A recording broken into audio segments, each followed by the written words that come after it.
லாந்தர் YouTube channel பார்வையாளர்களுக்கு எனது அகமகிழ்ந்த வணக்கங்கள். லாந்தர் டிவி யூடியூப் சேனல் பார்வையாளர்களுக்கு எங்களது இனிய வணக்கங்கள். புரட்சியாளர் பழனி பாபா என்கிற தலைப்பில் பழனி பாபாவை குறித்து எண்ணற்ற விஷயங்களை, பலரும் அறியாத விஷயங்களை உங்களோடு நானும் தொடர் வழக்கறிஞர் உமர்கன் அவர்களும் இணைந்து தொடர்ச்சியாக பகிர இருக்கிறோம். அதனுடைய கன்னி முயற்சியாக இந்த முதல் தொடரை லாந்தர் யூடியூப் சேனல் வாயிலாக உங்களிடையே பகிர இருக்கிறோம்.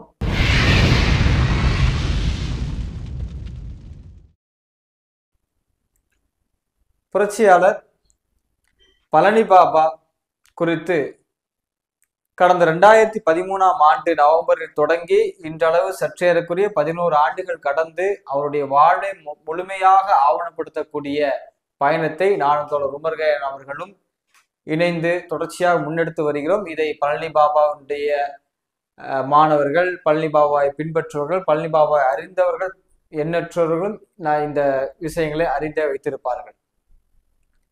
பழனி பாபாவை எழுத்தில் ஆவணப்படுத்துகிற முயற்சியினுடைய முதல் படியாக, கன்னி முயற்சியாக பழனி பாபாவை குறித்து, அவருடைய வாழ்வை குறித்த எங்களுடைய ஆவண பயணத்தின் முதல் 5 ஆண்டுகளில் 5வது ஆண்டில் 2018ஆம் ஆண்டில் பழனி பாபா வாழும் போராட்டமும் பாகம் 1 என்கிற நூலை சென்னை கவிக்கோ மன்றத்தில் 25/2/2018ஆம் ஆண்டில் வெளிக்கொண்டு வந்தோம்.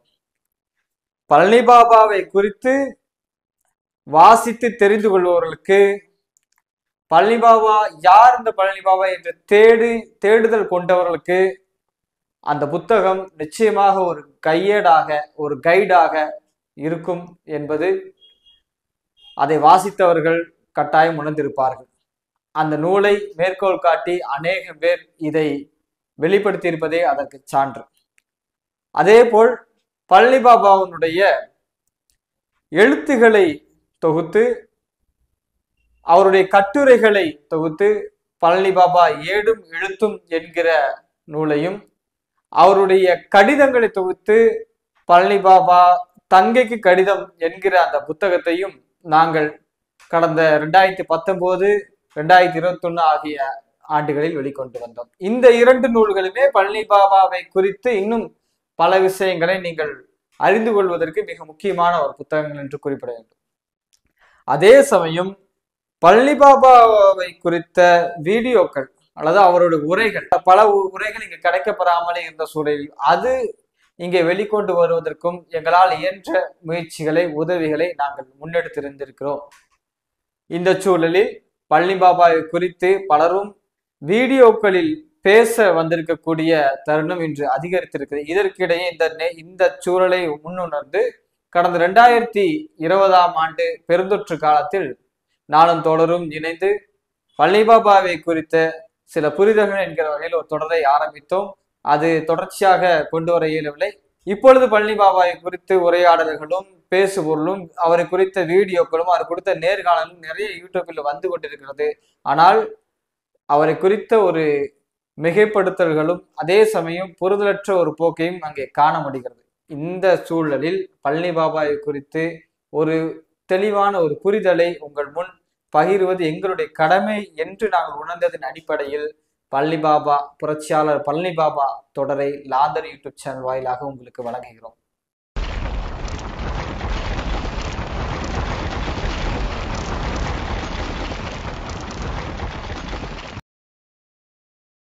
இந்த உரையாடலை நம்ம எப்படி பார்க்கலாம் அப்படின்னு சொன்னா, இன்னைக்கு இணையம் முழுக்க தேடினால் பழனி பாபா குறித்து, புரட்சியாளர் பழனி பாபா குறித்த ஏராளமான பதிவுகள் வராங்க. நிறைய சம்பந்தம் இல்லாத நிறைய உரையாடல்கள். அந்த உரையாடல்களை பார்த்தால் ஒரு ஆதாரபூர்வமாகவோ அல்லது அறிவியல் பூர்வமாகவோ அல்லது அறிவுபூர்வமாகவோ அந்த உரையாடல் இல்லை. நிறைய பேர் யூடியூப் வியூஸ்க்காக நிறைய பேசுறாங்க. சிலர் பேசுறாங்க, சில விஷயங்கள் அவங்க அனுபவத்திலிருந்து பேசினவர்களெல்லாம் நம்ம வந்து இந்த கணக்குல கொண்டு வர முடியாது. அந்த மாதிரி மிக முக்கியமானவர்கள் அவரோடு பயணித்தவர்கள் சில பேர் வந்து பேசினதெல்லாம் வந்து நிச்சயமா இது ஆவணபூர்வமான ஒன்று. அது வந்து மிக முக்கியமா தேவைப்படுறதா இருக்குது. ஆனால் அதை தாண்டி நிறைய பேர் பேசுறாங்க. இன்னைக்கு பாக்குறோம் எந்த தரவுகள் அடிப்படையில் அவர்கள் பேசுறாங்கன்னு சொல்லி நம்ம வந்து இத 2013ஆம் ஆண்டு வந்து முதல்ல அவங்க வந்து இவ்வளவு பேர் பேச வர்றதுங்கிறது வந்து உண்மையிலே மகிழ்ச்சியான ஒரு விஷயம், வரவேற்கக்கூடிய ஒரு விஷயம். ஆனால் அது இருக்கக்கூடிய அந்த பிழைகளை அதை சரி செய்யறதுக்கு தான் நம்ம இந்த முயற்சியை முன்னெடுக்கலாம். இந்த தருணத்துல நம்ம இந்த புரட்சியாளர் பழனிபாபா தொடரின் வழியாக நம்ம இந்த கன்னி முயற்சி இந்த வீடியோ எடுத்திருக்கிறோம். நம்ம பழனிபாபா குறித்து எண்ணற்ற விஷயங்களை அதை பகிர இருக்கிறோம். தொடர்ச்சியா அடுத்தடுத்த வீடியோக்களை பகிர்றோம். இதுக்கு முதல் முயற்சியா வந்து நம்மளுடைய அந்த பயணத்தில் பழனிபாபா வாழும் போராட்டம் அப்படிங்கிறது இன்னைக்கு 11 ஆண்டுகளை கடந்துருச்சு. இதுல முதல் 5வது ஆண்டுல நம்ம பாகம் 1 கொண்டு வந்தோம். இது தொடங்கின தருணத்திலிருந்தே நம்ம இந்த வீடியோ எடுத்துட்டு போயிடலாம் நினைக்கிறேன். அந்த நினைவுகளை நீங்க பகிர்ந்து. ஆமா, நிச்சயமா நான் வந்து நம்ம 2 பேருக்கும் முன்னான ஒரு அந்த தோழமை உருவான அந்த காலத்துல வந்து நீங்க வந்து பழனிபாபா குறித்தான ஒரு கவிதை தொகுதியை கொண்டு வரணும்னு சொல்லி எனக்கு நல்லா நினைவு இருக்குது. ஒரு கவிதை தொகுதி கொண்டு வரணும் அப்படின்னு சொல்லி நீங்க என்கிட்ட பேசுறீங்க. அவரை பற்றின சில கவிதைகள் எழுதி வச்சிருக்கிறது வந்து ஒரு புத்தகமா கொண்டு வரணும் தோழர் அப்படின்னு நீங்க ஆரம்பிச்சீங்க. அப்போ நான் வந்து சொன்னேன், இல்ல தோழர், அவரை குறித்து ஒரு வாழ்வை ஆவணப்படுத்தும் விதமாக நம்ம ஒரு புத்தகத்தை கொண்டு வரலாம் அப்படின்னு சொல்லிட்டு நான் உங்கள்ட்ட சொன்னேன். நீங்க கவிதை தொகுதின்னு சொன்னீங்க, நாம அவரை வரலாற்றை ஆவணப்படுத்துவோம். ஏன்னா இது வரைக்கும் அப்படின்னா பெருசாக வரலாற்றை முழுமையாக ஆவணப்படுத்தக்கூடிய எந்த பதிவுகளும் இல்லை. அதனால அந்த பதிவை கொண்டு வரலாம்னு சொல்லி சொன்னோனையும் நம்ம தொடர்ச்சி அது சம்பந்தமாக பேசிட்டு இருந்தோம். எந்த புள்ளியிலிருந்து தொடங்குறது? ஏன்னா உங்களுக்கும் அதை குறித்தான ஒரு பெரிய அனுபவம் இல்லை, எனக்கும் பெரிய அனுபவம் அன்றைய காலத்துல இந்த சர்க்கிளுக்குள்ள பெரிய அனுபவம் இல்லாத காலத்துல எந்த புள்ளியிலிருந்து தொடங்குது அப்படின்னு சொல்லி நம்ம வந்து பேசி ஒரு நாள் முடிவு செய்து இதற்கான ஒரு பயணத்தை வந்து நம்ம தொடங்கலாம். அந்த பயணத்துக்கான தேதி உங்களுக்கு நினைவு இருக்குதா? என்னைக்கு நம்ம வந்து எனக்கு அது ரொம்ப நல்ல நினைவு இருக்கிற விஷயம்னா, நம்ம பழனிபாபா அந்த கவிதைகள்ல எழுதியிருக்க அந்த டைரியிலேயே அந்த பயணத்தினுடைய தேதி நவம்பர் 2013 நவம்பர் 2013 அது இன்னைக்கு எழுதி வச்சிருந்தது அப்படியே இருக்குன்னு வச்சப்ப, அதுக்கு பின்னாடி அந்த பயணத்துல நீங்களும் அதை சரி செஞ்சு அதை கட்டுரை தொகுப்பா அதை அந்த போக்க மாத்தி அதை அடுத்த டிராவலா வந்து நம்ம கட்டுரை தொகுப்புல வந்து என்ன செய்யறோம்னா, நிறைய பேர்கிட்ட கேட்க முயற்சிக்கிறோம். நம்ம பாபா நிறைய கூட்டங்கள்ல பேசுறதெல்லாம் கேட்டுட்டு இவங்களுக்கு பாபா பத்தி தெரியும், அவங்களுக்கு பாபா பத்தி தெரியும், நம்ம எல்லாத்துக்கும் போன்லயும் சிலரை வந்து தொடர்பு நேர்லையும் வாய்ப்பு இல்லாம நேர்லயும் அன்னைக்கு கேட்கறப்ப அவங்களுக்கே பழனி பாபா குறித்த போதுமான விஷயங்கள் தெரியல. அந்த அளவுக்கு கட்டுரைகள் கொடுக்குற அளவுக்கு அவங்களுக்கு அது தெரியாத ஒரு சூழல் இருந்தப்பதான் நம்ம திரும்ப அதை டிஸ்கஸ் பண்ணணும். அப்ப நம்ம என்ன செய்ய வேண்டி இருக்குது? முதல்ல நம்ம வந்து பழனிபாபாவை குறித்து நம்ம முழுமையான ஒரு வரலாற்றை நீங்க எழுத வேண்டிய தேவை இருக்கு. அது ஒரு பெரிய வெற்றிடமா இருக்குது. 1-2 நினைவுகள் தான் இருக்குது, பெருசா யார்கிட்ட சொல்லிக்கிற மாதிரி இல்லை அப்படின்னு. ஆமா, பின்னாடி விட்டு செல்ற மாதிரி வேற எதுவுமே வந்து ஒரு தகவல் தொகுப்பாக அல்லது வரலாற்று தொகுப்பாக வந்து எதுவுமே இல்லைங்கிற ஒரு வெற்றிடத்தை நம்ம புரிஞ்சுக்கிட்டோம். என்னன்னா அங்கொன்றும் இங்கொன்றுமான சின்ன சின்ன பதிவுகள் கிட்டத்தட்ட ஒரு 60 பேர் தோழர் இப்போ வரைக்குமே கிட்டத்தட்ட ஒரு 60 பேர் பட்டியல் எழுதி அதை முயற்சித்தோம். அவங்கனால ஒரு 2 பக்கம் கூட அவங்கனால சரியா எழுதி அல்லது சொல்ல முடியுங்கிற சூழல் இல்லை. ஆமா, அப்புறம் அதுக்கு இன்னொரு முக்கியமான காரணமாகவும் இருக்குது, ஒரு வருட இடைவெளி. பழனிபாபாவோடு பயணித்தவர் சில பேருடைய அந்த வருட இடைவெளி, அவர்களுடைய வயது, அப்புறம் நிறைய தள்ளி வந்துட்டாங்க. நம்ம போன 2013 போற அந்த காலகட்டத்துக்கும் பழனிபாபா 2007 அந்த படுகொலை செய்யப்பட்ட அந்த காலகட்டத்துக்குமான அந்த இடைவெளி, அப்புறம் அந்த ஒரு அச்சம், திருப்பி நம்ம பழனிபாபா குறித்து எதுக்கு திருப்பி பேசணும் அப்படின்னு நிறைய பேர் அதை வந்து கேட்டாங்க. நம்மள்ட்ட ஏன் திருப்பி அதை தோண்டிட்டு இருக்கிறீங்க? அதெல்லாம் வந்து நிறைய முடிஞ்சு போன கதை. ஆனா ஒரு நெகிழ்ச்சியா இருந்தாங்க, ஒரு வலி தெரிஞ்சது, ஆனால் அது முடிஞ்சு போன கதை. அது எதுக்கு நீங்க திருப்பி தோண்டி? இந்த இடத்துல வந்து நம்ம திரும்பவுமே அது இந்த விஷயங்களை வந்து குறிப்பிடணும். ரொம்ப முக்கியமான விஷயம். ஏன்னா இது இன்னொரு நபருக்கு வந்து நம்ம பதிவு செய்யறப்ப நான் நினைவிருந்த அதை அப்படி பகிரலாம்னு நினைக்கிறேன். இப்ப நம்ம வந்து தொடர் முதல்ல நம்ம அந்த வந்து இந்த வரலாற்று புக்கா இதை எழுதணும் அப்படின்னு நம்ம தீர்மானிச்சோம். நம்ம பயணங்களை ஆரம்பிக்கிறோம். அதாவது டேபிள் ஒர்க்ல இருந்து நம்ம ஃபீல்டுக்கு போறோம், கள ஒர்க்குக்கு போறோம். அப்படி நம்ம அமைச்ச முதல் பயணம் வந்து எனக்கு தெரிய வந்து நம்ம ஃபர்ஸ்ட் வந்து ஒரு ஆலோசனை வந்து பேசணும். பேசி குறிப்புகளை கேட்டிருந்தோம். அவரும் பழனி பாபா குறித்து 2014 சமண சமுதாயத்தில் எழுதின ஒரு பெரிய கட்டுரை. எழுத்துல அந்த அளவுக்கு பெரிய கட்டுரைகள் அதுக்கு முன்பாக வந்ததில்லை. அதுக்கு பின்னாடி கழகம் இதெல்லாம் நான் ஒரு கட்டுரைகள் ஒன்று வந்திருந்தது. இந்த அளவுல தான் பழனி பாபா குறித்து ஒரு டாக்குமெண்ட்ரி தான் இருந்தது. அப்ப அவரை சந்திச்சு பேசுறப்ப அவர் சில விஷயங்களை சொன்னாரு. அவர்கிட்ட இருந்த ஆவணங்களை முதல் விஷயமா அதை கொடுத்து வந்தாரு. அதுக்கு பின்னாடிதான் சென்னையில வந்து நாம இந்த 2014 நம்ம அடுத்த ஜனவரிலே வேலைகளை ஆரம்பிக்கிறோம். கேம் ஷரீஃபர்னா சென்னையில அங்க இதுல சந்திக்கிறார். புதுப்பேட்டையில வந்து அவருடைய அலுவலகத்துல வந்து சந்திக்கிறேன் 2014 ஜனவரியில. அதே மாதிரி முஸ்லீம் லீக்கினுடைய வழக்கறிஞர் ஜீவகிரிதரன் அவர்களை சந்தித்து பழனி பாபா குறித்து உரையாடுறோம். அதுக்கு பின்னாடி செங்கிஸ்கான் மறந்த செங்கிஸ்கானே முதல்ல அப்பதான் அதை சந்திச்சு இது சம்பந்தமா பேச இதெல்லாம் தொடர் முதல் பயணமா நான் பார்க்கிறேன்.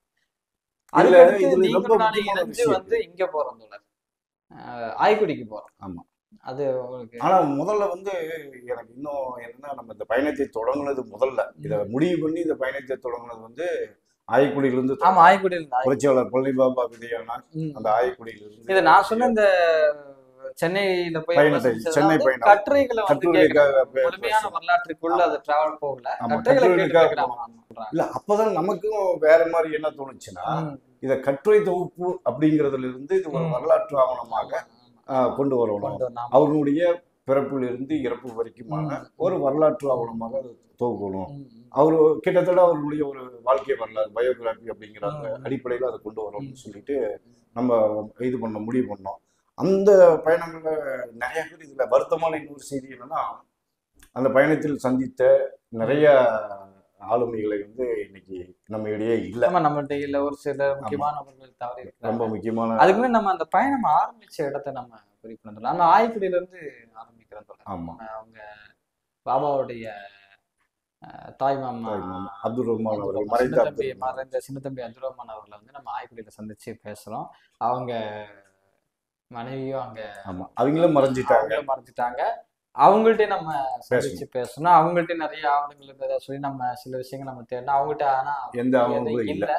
ஆனா அவங்கள்ட்ட நம்ம வந்து அதான் நமக்கு முதல் அனுபவம் கூட. நம்ம அந்த பெட்டெல்லாம் அவரோட வீட்டுல பெட்டெல்லாம் இங்க பாரு அங்க பாரு நிறைய இடங்கள்ல பார்த்துமே எதுவுமே ஆனா ஒட்டடை வச்சு கொடுத்துட்டு வந்தோம். அந்த மாதிரி அனுபவங்கள் நிறைய இருக்கு. அதான் முதல் நம்ம பாபாவுடைய நமக்கு அன்னைக்கு ஒரு ஒத்த போட்டோ கிடைச்சா அது ஒரு பெரிய விஷயமா இருந்தது. ஆமா, ஏன்னா போட்டோவே அன்னைக்கு இல்ல. பழனி பாபா குறித்து சின்ன சின்ன டாக்குமெண்ட்ரி மாதிரி சில கிளிப்பிங்ஸ் போட்டோங்களா கூட எனக்கு நல்ல ஞாபகம் இருக்குது.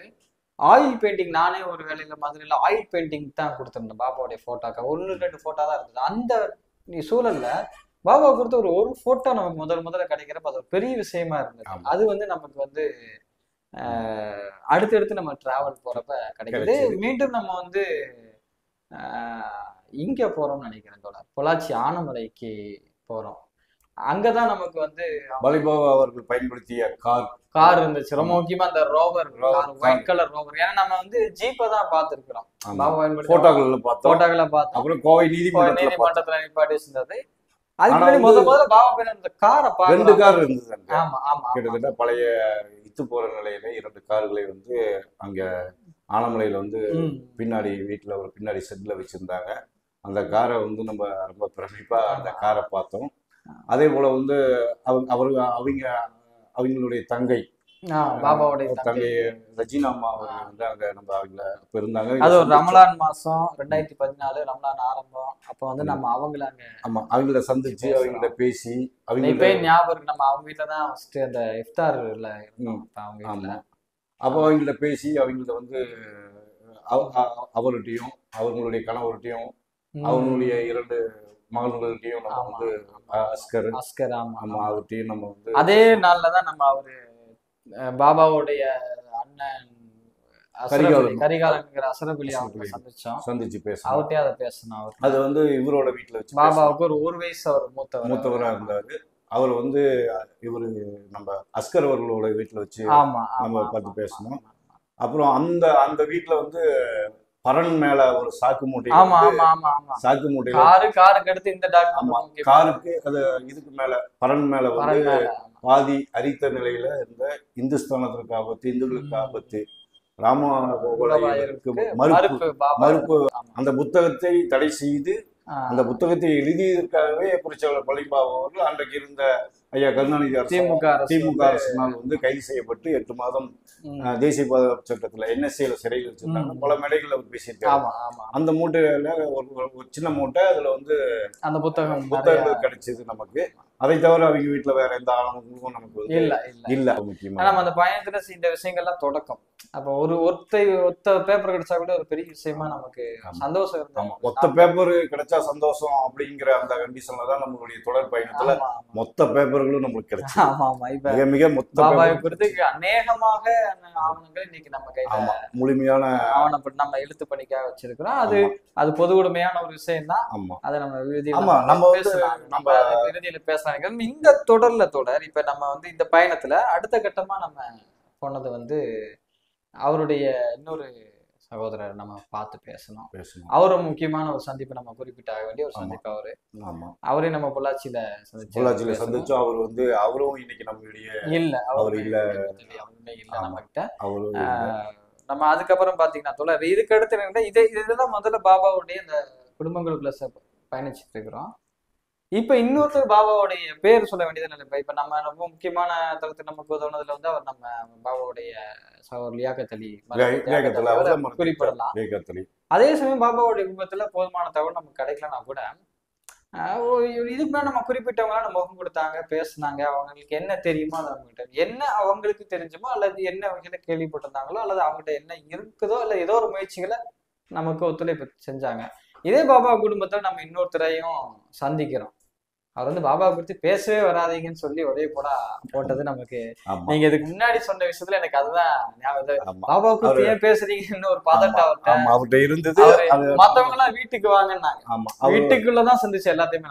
அவர் ஒரு தேநீர் கடையில பொள்ளாச்சியில ஒரு பஸ் ஸ்டாண்ட்ல ஒரு டீ கடைக்குள்ள உட்காந்து பேசணும். அங்கனே பேசிட்டு இதெல்லாம் பேசுனா என் குடும்பத்துக்கு பிடிக்காது, எங்களுக்கு ஏகப்பட்ட அந்த ஆள்னாலதான் எங்களுக்கு வாழ்க்கையே போச்சு. இப்படிதான் அந்த வார்த்தை என்ன அவனுக்கு பொறுமா இருக்கு. அந்த ஆள்னாலதான் என் வாழ்க்கையே போச்சுன்னு பேசினவரு இன்னைக்கு சொல்றேன். இன்னைக்கு பழனி பாபா நாங்க தான் அப்படிங்கிற மாதிரி வந்து நிக்கிறாரு. அது அவங்களே வந்து இன்னைக்கு அந்த வார்த்தை தவறுன்னு உணர்ந்துட்டா நல்லது. உணர்ந்துட்டா அது மகிழ்ச்சியா தான் இல்ல, அது உணர்ந்திருப்பாங்க. நம்ம நம்புறோம். அதை உணர்ந்துட்டு இப்படி வந்திருக்காங்க நம்புறோம். அவர்களுடைய குடும்பத்திலிருந்து போதுமான அளவுக்கான ஒத்துழைப்பும் நமக்கு கிடைச்சது.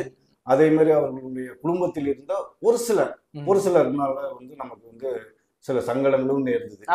அந்த மாதிரிதான் நீங்க வந்து எதுக்கு இன்னைக்குமே நம்ம குறிப்பா சொன்னா ரெஜினா மாமா இருந்தாங்க.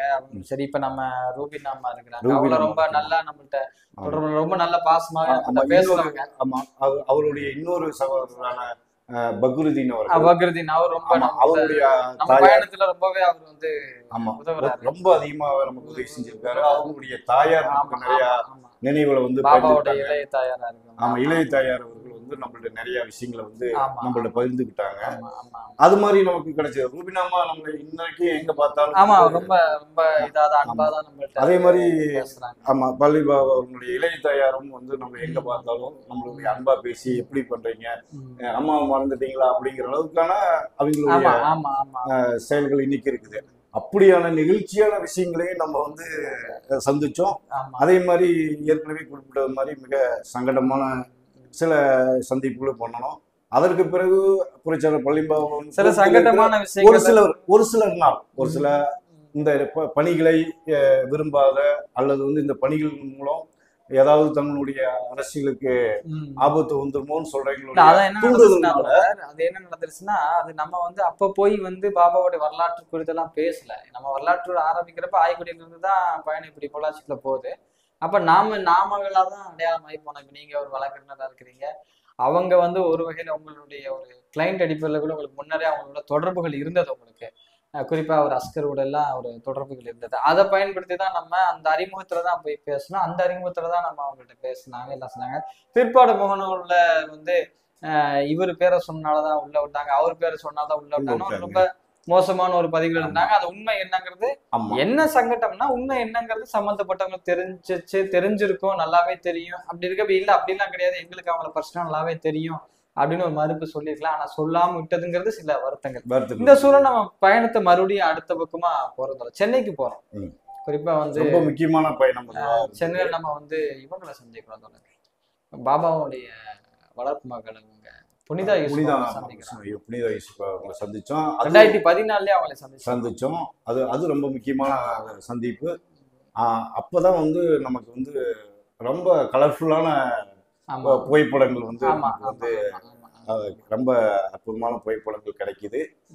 அது வந்து ரொம்ப முக்கியமா அவங்க டாலர் படத்தை காட்டுறாங்க. அவங்க பாபாவும் அவங்களுக்கு இருக்கக்கூடிய ஒரு டாலர்ல இப்பயும் அவங்க அந்த படத்தை காட்டுறாங்க. அது ரொம்ப கலர்ஃபுல்லான படம். ஏன்னா அன்னைக்கு நமக்கு ஒரு சிங்கிள் போட்டா கூட எனக்கு கிடைக்கல. அது முதல் புகைப்படமா கிடைச்சது. அப்போ இன்னும் சில புகைப்படங்களை பகிர்ந்து கொடுத்தாங்க. நம்ம அதெல்லாம் வந்து பெற்றுக்கிட்டோம். திருப்பி அவங்களுக்கு அதை ஆவணப்படுத்திட்டு அவங்களுக்கு திருப்பி அழிச்சிட்டோம். அதே மாதிரி கொடுத்துட்டோம். அவங்க ரொம்ப முக்கியமான நிறைய நினைவுகளை வந்து அவங்க பகிர்ந்துக்கிட்டாங்க. அங்கதான் நம்ம அந்த புனித போராளியில வந்து ஆமா அங்க இருந்த நினைவுகள்லாம் சொல்றாங்க. அங்கிருந்துதான் நமக்கு ஒரு எண்ணம் தோன்றுது. ஏன் வந்து புரட்சியாளர் பழனி பாபா நடத்திய அந்த புனித போராளி பத்திரிகையை வந்து ஏன் திருப்பி கொண்டு வரக்கூடாது அப்படின்னு சொல்லிட்டு நமக்கு அந்த இடத்துலயே அந்த எண்ணம் தோணுது. அதுக்கப்புறம் அங்கிருந்து அந்த முயற்சிகள் நம்ம அடுத்து நம்ம சேலம் ஆத்தூர் காமில அவரை வந்து சந்திக்கிறோம். அடுத்து அதே சென்னை பயணத்திலே அவரையும் சந்திச்சிடலாம். கிட்டத்தட்ட இதெல்லாம் ஒரு ஆகஸ்ட் மாதம் 2014 ஆகஸ்ட் மாதத்திலே நடந்திருக்கு தோழர். இதுக்கு பின்னாடி வந்து நம்ம இங்க பயணிக்கிறோம், கன்னியாகுமரி போறோம், நெல்லைக்கு போறோம், கன்னியாகுமரி போறோம். அங்க நடந்த சந்திப்புகள் முக்கியமானது தோழர். நான் ரொம்ப முக்கியமா கொடிக்கால் சேகப்துல்லா அவரை வந்து வடக்கெல்லை போராட்ட விடுதலை போராட்ட வீரர், ரொம்ப முக்கியமான ஒரு கள செயற்பாட்டாளர், ரொம்ப குறிப்பிடத்தகுந்தவர். அந்த பகுதியில ரொம்ப ரொம்ப மதிப்புமிக்கக்கூடிய ஒரு நபர். எந்த அரசியல் கட்சிகளுக்கு அப்பாற்பட்டு எல்லா இடங்களையும் அவர் வந்து கண்ணியப்படுத்தக்கூடிய ஒரு போக்க நம்ம அந்த மண்ணில பார்க்கலாம். அவரை நம்ம சந்திச்சு பழனி பாபாவுடைய வரலாறு ஆவணங்களை மிக அற்புதமான சந்திப்பு. நம்ம கன்னியாகுமரியில அந்த கடற்கரையோரத்துல அவருடைய அமைதி இல்லம் சொல்லி பேரே அமைதி இல்லத்துல வந்து அந்த வீட்டுல ஒரு 10 நாள் நான் தங்கிட்டேன். நம்ம இந்த பயணத்துக்கு பின்னாடி ஒரு சந்தர்ப்பத்துல அதே மாதிரி அமைதி இல்லம். அப்போ வந்து நம்ம அந்த அமைதி இல்லத்துல பல மணி நேரம் அவர்கிட்ட வந்து நம்ம நாகர்கோயிலே அவர் சந்திக்கலாங்கிறப்ப நம்ம வீட்டுக்குள்ளேயும் சந்திச்சு பேசுறோம், வீட்டுக்குள்ளேயும் பேசுறோம். கடற்கரையில வந்து நின்னுமே கொஞ்ச நேரம் அவர் பேசிட்டு இருந்தோம். எல்லாம் அந்த பாபாவோட நினைவுகள் எல்லாம் ரொம்ப நேரம் இது பண்ணோம். அது எல்லாமே நம்ம ஆவணப்பூர்வமாக பதிவு செய்துக்கிட்டோம். அவரோட அனுமதியோட வந்து அதை பதிவு செஞ்சுக்கிட்டோம். ரொம்ப குறிப்பா பாபா கடைசியில வந்து தனியா ஒரு அரசியல் கட்சி தொடங்குறதுக்கு இருந்த முயற்சிகள்லையும் அதுக்கு அவரை வந்து பொறுப்பாளரா போட்டு பார்க்க சொல்லி அவரை மதுரைக்கு சொல்லி டிராவல்ஸ் பண்ணலாம். கிட்டத்தட்ட பல மணி நேரம் அவரோட நின்ன வாக்கிலே பாபா டிஸ்கஸ் பண்ணி யாரும் பக்கத்துல இல்லாம தனிச்சு நின்று பேசி இல்ல அந்த சந்தர்ப்பத்துல இவர் மட்டும் கூட இருக்கிறார். நம்ம கிருஷ்ணகிரி ரஃபீக் குறிப்பிடுறாரு. இவங்க இருந்துட்டு பேசி பாபா வந்து இந்த மாதிரி முன்னெடுக்க போறேன், அதை நீங்க தான் ஏற்கனவே நீங்க கேரளா பிடிபி கட்சியினுடைய பொறுப்பாளராக இங்க இருக்கிறீங்க, உங்களுடைய அரசியல் அனுபவம் முக்கியமானது, நீங்க இதை முன்னெடுங்கிற மாதிரி ஒரு விஷயத்த பாபா சொன்னதான் அவர் பதிவு செய்யறாரு. நம்மளுடைய புத்தகத்துக்கு அந்த கட்டுரைகள் அவர் பதிவு பண்ணதை அப்படியே நம்ம கொடுத்துருக்கிறோம். கன்னியாகுமரி இருந்து நம்ம அடுத்து வரோம். அதை தாண்டி இன்னும் நிறைய விஷயங்களை பகிர்ந்திருக்காரு. அது வந்து 2ஆம் பாகத்துல வந்து அது கண்டிப்பா இன்னும் நிறைய முக்கியமான விஷயங்கள் வந்து ஏன்னா அவரு கட்டுரைக்காக கொடுத்தது பகுதி. இன்னும் மறுபகுதி வந்து புத்தகத்துல இருக்கு நிறைய. அதுக்கு பின்னாடியுமே சந்திச்சிருக்கோம். ஆமா, அதுக்கு பின்னாடி 2 முறை சந்திச்சு பேசியிருக்கோம். சில விஷயங்களை அவர்கிட்ட கேட்டு லேக்கான விஷயங்களை மீண்டும் அவர்கிட்ட உறுதிப்படுத்தி அது வந்து கட்டாயம் 2ஆம் பாகத்துல விரிவா அதை சொல்லிடுவோம். எல்லாமே விடுபட்ட எல்லா விஷயங்களும் நம்ம முழுக்க எழுதக்கூடிய விஷயம். அது வந்து முழுக்க கொண்டு வந்துடும் தொழில். இதுல வந்து அடுத்த கட்டமா வந்து இந்த பயணத்திலேயே வந்து நம்ம என்ன செய்யறோம்னா இங்க வரோம் தோழர். நெல்லையில ஜான் பாண்டியன் அவரை சந்திச்சு பேசுறோம். அதுக்கப்புறம் பாத்தீங்கன்னா தோழர் அந்த சந்திப்பு ஒரு மாதிரி த்ரில்லான சந்திப்பு, பயமா இருந்தது. அந்த சந்திப்பு தொடர்ச்சியா கண்காணிக்கப்பட்டு கிட்டத்தட்ட ஒரு 2 மணி நேரம் உட்கார வச்சிருந்து வெளியே ஒரு கண்காணிச்சு இவங்க எப்படியான ஆளுங்க என்னெல்லாம் பார்த்து தோழர் ஒரு ஜான் பாண்டியன் வந்து தெரியாத ஆட்கள்லாம் இல்லை.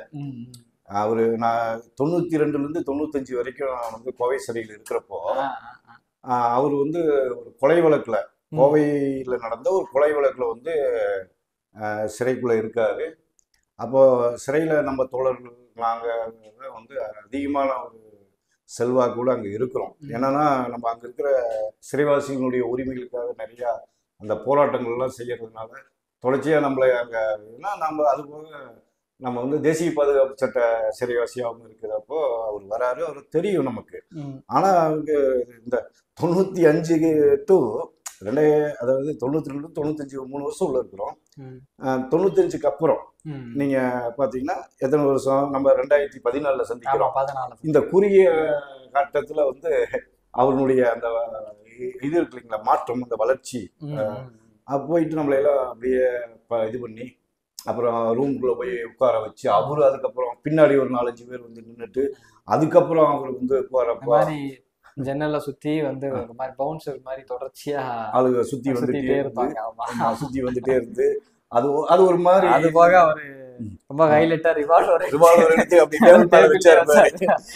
ஆஹா, ரிவால்வர் எடுத்து டேபிள் மேல வைக்கிறீங்க. அப்படி ஒரு அந்த பயணம். அப்புறம் கொஞ்ச நேரத்துல அவர் வந்து நம்மள்ட்ட வந்து இயல்பா உரையாடினாரு. அப்புறம் எடுத்து ரிவால்வர் எடுத்து உள்ள வச்சுக்கிட்டாரு. நல்ல அது ஒரு உரையாடலா வந்து அவர் உள்ள போச்சு. ஒரு உயர்ந்த மதிப்போட தான் அவர் பகிர்ந்து, நல்ல மதிப்பீடுதான். அதுக்கு அடுத்த கட்டமா நெல்லை ஏர்வாடிக்கு போறோம். ஆமா ஆமா ஆமா. அங்க வந்து பேராசிரியர் ஜவாஹர்லால் அவரை சந்திக்கிறோம், நம்ம தமிழன் சார் சந்திக்கிறோம், அப்துல் சமத் அவனை சந்திக்கிறோம். இவங்கெல்லாம் நம்ம ஒரு அங்க வந்து நல்ல பாபா குறித்து நம்ம வந்திருக்க பயணிகளை குறித்து இதுக்கான நேரங்களுமே நம்ம அந்த இடத்துல பேசணும். அங்க வந்து இந்த மாதிரி சந்திப்புகள் நல்ல விஷயங்களையும் நல்லா அற்புதமாக வந்து எஜாஸ் அவர்கள் வந்து அதே மாதிரி அலீஃப் மீரான் அவரும் பண்ணாரு. எஜாஸும் நல்லா ரொம்ப முக்கியமாக மறைந்த மாவீரன். உண்மையிலுமே சொல்ல போனா ஒரு இளம் வயது, மிக இளம் வயது, ரொம்ப சின்ன வயசுல திருமணம் கூட ஆகாது. அந்த ஒருத்தவங்களுக்கு ஒரு அவசரத்துல வந்து ஒரு உதவியா கேட்ட ஒருத்தவங்களுக்காக போய் அது அவரை இந்த மாதிரி ஒரு அவர் கொல்லப்பட்டு திட்டமிட்ட ஒரு சதியால் அவர் வந்து கொல்லப்பட்டுறாரு. அவரு தன்னை வந்து ஒரு புனைப்பெயர பழனி பாபா கஜாமீதி முகநூல்ல வந்து ஆமா அன்னைக்கு சொல்ல பழனி பாபா வந்து பின்னோட்ட வச்சு பயணிச்சாங்களா. ரொம்ப குறிப்பிட்ட ரொம்ப குறைவான நாட்கள் தான் அவரு ரொம்ப அதுல ரொம்ப முக்கியமா கஜாமீதி ரொம்ப சின்ன வயசு. அவரு எஜாஸ் இவங்க 2 பேரும் வந்து நம்ம உங்களோடு அந்த பகுதியில் இருந்த பயணங்கள்ல வந்து இது பண்ணாங்க. அதுவும் குறிப்பா நம்ம ஏர்வாடியிலிருந்து இதுக்கு போனோம் இல்லைங்களா, நம்ம ஜமாத் தலைவர் இந்த நம்ம அம்பாசமுத்திரம் தாவூத் அவர்கள் ஆமா அவரும் தவறிட்டாரு. அம்பாசமுத்திரம் அம்பை தாவூதை வந்து நம்ம சந்திக்க போறப்போ இல்ல கூடயே பின்னாடி நைட் நேரம் கூட ஆமா நம்ம ஒரு சின்ன மயிலுந்துல போறோம். அதுல வந்து அவங்க பின்னாடி பைக்ல வந்து நம்மள ரொம்ப நைட் நேரத்துல வந்து நமக்கு உதவி செஞ்சாங்க. அவர் ரொம்ப முக்கியமா பள்ளிவாசல் அவரும் வந்து அவரு பாபா கூட அந்த காலகட்டங்கள்ல இயங்கி இருக்கிறாரு. அவரு நிறைய பின்னாடி நம்ம வந்து பாபா வாழும் போராட்டம் நூல் அறிமுக கூட்ட நிலையில் நடந்தப்போ வந்து கலந்துக்கிட்டாரு. அம்பை தாவூத் கலந்தாரு. ஜான் பாண்டியன் அந்த நிகழ்ச்சியில கலந்துக்கிட்டாரு. இந்த நெல்லை பயணத்துக்கு அப்புறம் வந்து நம்ம இங்க போறோம். நம்ம ரொம்ப குறிப்பா பாத்தீங்கன்னா பெங்களூர் போறோம். பெங்களூர் வந்து அப்துல் நாசர் மதானி அவரை வந்து சந்திக்கிறதுக்காக போறோம். முதல் சந்திப்பு வந்து ஆகஸ்ட் 2014 போயிடுறோம். ஆனா அப்ப நமக்கு அந்த இது அமையல, சந்திப்பு அமையல. அநேகமா அப்போ கூட வந்து நம்ம பரப்பன அக்ரஹாரம் நம்ம சிறைக்கு தான் போனோம். ஆமா சிறை நம்ம ஃபர்ஸ்ட் நம்ம சிறைக்கு ஆமா பரப்பன அக்ரஹாரம் அங்க ஒரு நண்பருடைய ரூம்ல போய் தங்கிட்டு இங்க இருந்து மயிலுந்துல போய் ஆமா நண்பர் ரூம்ல தங்கிட்டு அடுத்த நாள் வந்து நம்ம பரப்பன அக்ரஹாரம் சிறைக்கு போய் அவரை சந்திக்கிறதுக்கான ஒழுங்குபடுத்தணும். அது ரொம்ப பரபரப்பான நேரம். அது வந்து என்ன அவங்க சந்திக்க முடியாது. ஜெயலலிதா அவங்க அந்த நேரத்துல அங்க சிறைக்குள்ளதான் கொண்டு வராங்க. பரபரப்பான நேரத்துல வந்து சந்திக்க முடியாம அது திரும்பவும் நம்ம அந்த பயணத்தை மறுபடியும் வந்து செய்யறோம். மே 14 இயக்கம் ஒரு வள்ளுவர் கூடத்துல நடத்த ஒரு ஆர்ப்பாட்டம் நினைக்கிறேன் எனக்கு ஞாபகம். நீங்களும் நானு மே 14 இயக்க தொடர் திருமணம் காந்தி உட்பட 3 பேர் அங்கிருந்து காஞ்சிபுரம் போயிட்டு அங்கிருந்து நம்ம பெங்களூர் கிளம்பணும். சரியா வந்து அக்டோபர் 2014 வந்து இந்த அவங்க மதானி சந்திக்கிறதுக்கு நம்ம நீங்க வந்து வழக்கறிஞர்கள் பாலன் அவர் மூலமா தொடர்பு கொண்டு கேட்டு தேதி ஒரு நேரத்தை உறுதி பண்றீங்க. இந்த தகவல் நான் வந்து ஆலோசனை வாசகர்களுக்கு பகிர்ந்து இந்த மாதிரி சந்திக்க போறாங்க. அவருமே வந்து பாபா மதானி குறித்து ஒரு ஆவணப்படுத்த எடுத்தவங்க கண்டிப்பா அவருமே அங்க சந்திக்க வர்றாரு. அன்னைக்கு நம்ம போறோம். அக்டோபர் 2014 அங்க போறோம். நம்ம பெங்களூர்ல மல்லிகை ஹாஸ்பிட்டல்ல வந்து நம்ம அதுமே ரொம்ப டைட் செக்யூரிட்டியா தான் இது பண்றாங்க. போய் அவரை சந்திச்சது ரொம்ப முக்கியமான ஒரு சந்திப்பா நிறைய நினைவுகளை அவரும் நல்ல நினைவுகளை பகிர்ந்துக்கிட்டாரு. நம்ம அவரை வந்து இதெல்லாம் எடுத்து அவரு எந்த ஹெசிடேட்டும் தயக்கமும் இல்லாம அவரு பாபாவை குறித்து பகிர்ந்தாரு. அது ரொம்ப முக்கியமான சந்திப்பு. ஏன்னா அந்த டயத்துல அவர்லாம் ரொம்ப ஒரு ரொம்ப கண்காணிப்பா தான் இருந்தாங்க. நம்ம போகிறது எல்லாமே ரொம்ப கண்காணிப்பான சூழல்ல அவரை சந்திச்சது ரொம்ப முக்கியமான விஷயமா கருதுறோம். நம்ம சந்திச்சுட்டு வந்து அடுத்த ஒரு நாள் 2 நாளுக்குள்ளேயே விடுதலை சிறுத்தைகள் தலைவர் திருமாவளவன் அண்ணன், அதே மாதிரி மறைந்த விசிகாவுடைய பொருளாளர் மதிப்புக்குரிய அண்ணன் யூசுப் அவர்கள், இவங்க எல்லாமே கூட போய் அங்க அதே இதுல போய் சந்திச்சுட்டு வர்றாங்க. அது ஜூனியர் விகடன்லயே ஆனந்த விகடன்லயே அது ஒரு செய்தியாச்சு. சானவாசனை எழுதி அது ஒரு செய்தியாக கட்டுரையா வருது. இதுக்கு பின்னாடிதான் நம்ம வந்து தொடர் நம்ம இதுக்கு கொஞ்சம் முன்னாடியே நினைக்கிறேன் இதே இந்த சென்னை பயணத்திலே நினைக்கிறேன் நம்ம வந்து இவரை நம்ம சந்திச்சிடறோம். நம்ம நாம் தமிழர் கட்சியினுடைய தலைமை ஒருங்கிணைப்பாளர் சீமான் அவர் அதுல நம்ம சந்திச்சிடறோம். விஷயமா இருக்கு. அவரு பாபா குறித்து நிறைய பல்வேறு விஷயங்கள் சொன்னாங்க. அவரு கல்லூரி ஜாகிர் ஹுசைன் கல்லூரியில வந்து அவருடைய பேராசிரியர் வந்து நிறைய புரட்சியாளர் பழனி பாபா அவர்கள் குறித்து அவருக்கு சொன்னதும், அப்போ அந்த ஒளிநாடாக்கள் வந்து அப்போ இது பண்ணது பழனி பாபா குறித்து அதிகமாக அவனுடைய பேராசிரியர் வந்து சொன்னதா நம்மள்ட்ட நினைவுகள் வந்து நிறைய அதில் பகிர்ந்தாருங்க. அது கிட்டத்தட்ட நம்ம அந்த அரசியல் களத்துல ஒரு அரசியல் கட்சி தலைவராக சந்திச்சதுல அவர் ரொம்ப முக்கியமானவர். நம்ம அது ரொம்ப தொடக்க காலத்துல சந்திக்கிறோம். கிட்டத்தட்ட அநேகமா எனக்கு வந்து 2014 ஒரு மார்ச் ஏப்ரலுக்குள்ளேயே இந்த சந்திப்பு செஞ்சிருவாங்க. அதாவது இவங்களுக்கு எல்லாம் ஒரு 6 மாதத்துக்கு முன்னாடி அந்த சந்திப்புல நடத்திட்டோம்னு நினைக்கிறேன். நான் அந்த சந்திப்புல ரொம்ப முக்கியமான ஒரு விஷயத்தையும் நான் இந்த தருணத்துல அதை வந்து பகிரணும்னு நினைக்கிறது இல்லை. நம்ம அந்த சந்திப்புல எல்லாமே நம்ம ரெக்கார்ட் பண்ணோம், வீடியோ பண்ணோம். அதுல குறிப்பா நமக்குமே ஒரு தயக்கம் இருந்தது குறித்து ஒரு கேள்வி எழுப்பி இருக்கிறோம். நாம் தமிழர் கட்சி ஆவணத்துல முஸ்லீம்களை குறித்து சொல்லப்பட்ட ஒரு இது, அதாவது ஆட்சேபனைக்குரிய ஒரு கருத்து வந்து இருக்குது அப்படிங்கிற ஒரு கேள்வியை நீங்க கேட்டிருக்கீங்க. அது வந்து ஒரு பிழையான தயார் பண்ணாங்க. அது பிழை நடந்துருச்சுங்கிறது அதாவது பிழை தான். அதை நாங்க இது பண்ணல, அது மாற்றுவோம் அப்படிங்கிறது மாற்றுவோம். அதுல நமக்கு உடன்பாடு இல்லைன்னு சொல்லி அதை ஏன்னா நம்ம இன்னைக்கு சில விஷயங்கள் விமர்சனமா எழுதுறப்ப நம்ம எந்த புள்ளியில இருந்து இதெல்லாம் அந்த அப்பயே அந்த 2014 அந்த டிராவல் எப்படி ஆரம்பிக்குது நம்ம பாக்குறப்ப அது அந்த விஷயங்கள் நம்ம இங்க பகிர வேண்டிய தேவையும் ஒண்ணு இருக்கிறதா நினைக்கிறேன். ஏன்னா நம்ம குறிப்பா இந்த புரட்சியாளர் பழனி பாபா குறித்து அவர்கிட்ட பேசணும்னு முடிவு பண்றப்பவே இந்த விஷயத்தையே இந்த நெருடலை அவர்கிட்ட தீர்த்துக்கணும். இன்னைக்கெல்லாம் வந்து ரொம்ப ரொம்ப ஸ்ட்ராங்கான விமர்சனம்லாம் வைக்கிறாங்க இல்லைங்களா? இதுக்கு 10 ஆண்டுகளுக்கு 11 ஆண்டுகளுக்கு முன்னாடி நம்ம இதை கேட்டு நேரடியா கேட்டாச்சு. இருக்குது இது எப்படி அது தவறுதான், அப்படி வந்தது தவறுதான். ரேடியோ ரெக்கார்டெல்லாம் கூட ஆமா, அது நம்மள்ட்ட ஆதாரங்களை நம்ம வச்சிருக்கோம். என்னன்னா இந்த புரட்சியாளர் பழனி பாபா குறித்தான அவர்களுடைய விஷயங்களை பகிர்ந்து கொள்ற அதே அன்றைக்கு இதையும் நம்ம அதே நாள்லதான் இந்த கேள்வி நம்ம கேட்கறாங்க. நம்ம கூட வந்து நம்ம சதீஷ்குமார் இருக்காரு, ராஜராஜ சோழன் தோழர் இருக்கிறாரு. இவங்கெல்லாம் அந்த சந்திப்புகள்ல கூட இருக்கிறாங்க. இதுக்கு அடுத்த கட்டமா தோழர் நம்ம வந்து அதுக்கப்புறம் தான் வந்து நம்ம விடுதலை சிறுத்தைகள் கட்சி தலைவர் மதிப்புரிய இடைச்சி தமிழர் திருமாவளவன் அவர்களை வந்து நம்ம வேளச்சேரி அலுவலகத்தில் நானும் என் கூட வந்து நம்ம நண்பர் இன்னைக்கு வழக்கறிஞர் இருக்கக்கூடிய ஏர்வாடி எஜாஸ் சந்திக்கிறோம். அதுவும் 2014 அக்டோபர்லயே அந்த சந்திப்பும் நடத்துறது. பாபா குறித்து பேசுறோம். அந்த சந்திப்புல வந்து அவர்னால உடனே எதுவும் தரமில்ல. நான் அவர் உடனடியா வெளிநாடு பயணத்துக்கு ஒன்று கிளம்பிட்டு இருக்கிறார். தாய்மண் பத்திரிகை வேலை நடந்துட்டு இருக்குது. அதனால இப்போ உடனே கேள்விகளை எழுதி கொடுத்துட்டாராம். பிற்பாடு அவரும் வந்து 2-3 சந்திப்புகள் பிற்பாடு 2017 தான் அவர் வந்து கட்டுரை கொடுத்தாரு. அது வாட்ஸ்அப்ல அனுப்புனார். வாட்ஸ்அப்ல அனுப்பிட்டு நைட்டு அது ஒரு ரமலான் நேரம், அவர் அந்த காலத்துல வந்து இஃப்தார் சகர் சாப்பாடு சாப்பிட்டாரு. ஒரு 5 நாள் நோன்பு வைக்கக்கூடிய வழக்கம் இருக்கனால அந்த நேரத்துல ஃபோன் பண்ணார். 2 மணி போல ஃபோன் பண்ணி வாட்ஸ்அப்லேயே விட்டு இந்த மாதிரி அனுப்பிச்சிருக்கேன், கட்டுரையை பார்த்து சொல்லுங்க. படிச்சதுக்கு முன்னாடி மீண்டும் கூப்பிட்டாரு, வாட்ஸ்அப்ல கூப்பிட்டாரு. ஏன்னா ஒரு எம்பியா இருக்கக்கூடிய ஒரு கட்சியினுடைய முக்கியமான தலைவர், அவர் தமிழ்நாட்டுடைய முக்கியமான அரசியல் கட்சி தலைவர். ஒரு 2 மணிக்கு வாட்ஸ்அப்ல கால் பண்றாரு. பண்ணி இந்த மாதிரி அனுப்பிச்சிருக்கிறேன் ஷான், கொஞ்சம் பார்த்து சொல்லுங்கிறாரு. நம்ம பார்த்து கரெக்ஷன் பார்க்குறோம், அதெல்லாம் சரியா இருக்கு. பார்த்துட்டு எல்லாம் சரியா இருக்கா, ஏதாவது மாற்றி கரெக்ஷன் எதுவும் தேவைப்படுதா அப்படின்னு கேட்குறாரு. இல்லைங்க கரெக்டாக இருக்குங்கிறோம். அது 2-2:30 இந்த கான்வர்சேஷன் பண்ணுறாரு. இது ஒரு முக்கியமான விஷயமாவும் பார்க்குறோம். இதுக்கு பிற்பாடு நம்ம வந்து இந்த தொடர் பயணம் 2014 தொடர் பயணம் வந்து செய்யணும் அல்பரா.